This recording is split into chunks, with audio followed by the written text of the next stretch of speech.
हो सकता है कि नए वक्फ बिल को लेकर आपको भी लग रहा हो कि ये बिल मुस्लिमों के खिलाफ है, लेकिन ऐसा नहीं है। नया वक्फ बिल मुसलमानों के खिलाफ नहीं, बल्कि मुस्लिमों के नाम पर वक्फ को लूटने वालों के खिलाफ है। और सरकार चाहती है कि वक्फ बोर्ड में पारदर्शिता आए और गरीब मुसलमान उसका फायदा उठाएं, ना कि वक्फ के तथाकथित ठेकेदार। कुछ सवालों से समझिए कि वक्फ में पारदर्शिता क्यों जरूरी है। क्या आपको पता है कि देश भर में हजारों वक्फ संपत्तियों का सही रिकॉर्ड ही नहीं है? क्या आपको अंदाजा है कि जिन जमीनों को गरीबों और जरूरतमंदों के भले के लिए रखा गया था, वो आज किनके हाथों में जा रही हैं? क्या मुसलमान को पता है कि वक्फ बोर्ड की सालाना कमाई कितनी होती है? क्या आम मुसलमान को पता है कि वक्फ बोर्ड की जितनी संपत्ति है उसकी कमाई उससे बहुत कम है?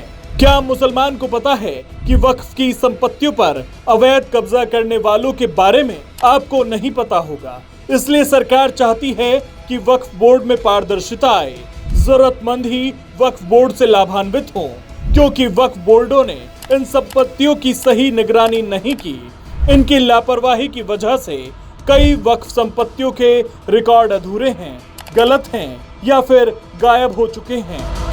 वक्फ बोर्ड में लूट का अंदाजा इसी बात से लगा सकते हैं कि सिंगापुर की 200 वक्फ संपत्तियों का राजस्व 42 करोड़ 70 लाख रुपए था, लेकिन भारत की 4 लाख वक्फ संपत्तियों का राजस्व कुल 163 करोड़ रुपए।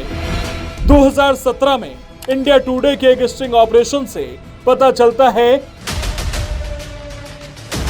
कि मेरठ की वक्फ संपत्ति नंबर 3068 का मुतवल्ली कमर अहमद 680 स्क्वायर यार्ड जमीन 1 करोड़ 30 लाख रुपए में देने के लिए तैयार था और उसका 25% वक्फ बोर्ड के सदस्यों को देने की बात स्वीकार करता नजर आया। 2017 में ही हैदराबाद वक्फ बोर्ड ने एक रिपोर्ट जारी की जिसमें 16 मंडलों की हजारों संपत्तियों का जिक्र था, लेकिन इन संपत्तियों के असली मालिक कौन थे, उन्हें किराए पर कितने में दिया गया, कोई सही जानकारी नहीं थी। कुछ जमीनें तो दशकों पहले मात्र 100 रुपए के किराए पर दी गईं और कभी उनका किराया बढ़ाया ही नहीं गया। इसके अलावा वक्फ के लुटेरों ने वो काम भी किए जो इस्लाम में हराम माने जाते हैं।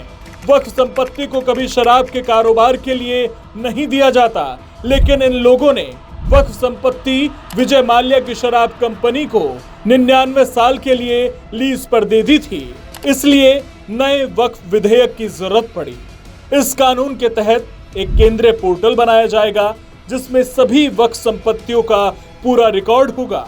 भविष्य में कोई भी वक्फ की संपत्ति तभी बनाई जा सकेगी जब उसके वक्फ दस्तावेज मौजूद होंगे।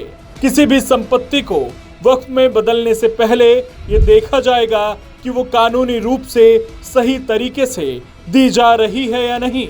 सोचिए, समझिए और विचार कीजिए, क्योंकि ये सवाल है आम मुसलमान के भविष्य का, आम मुसलमान के बच्चों के भविष्य का।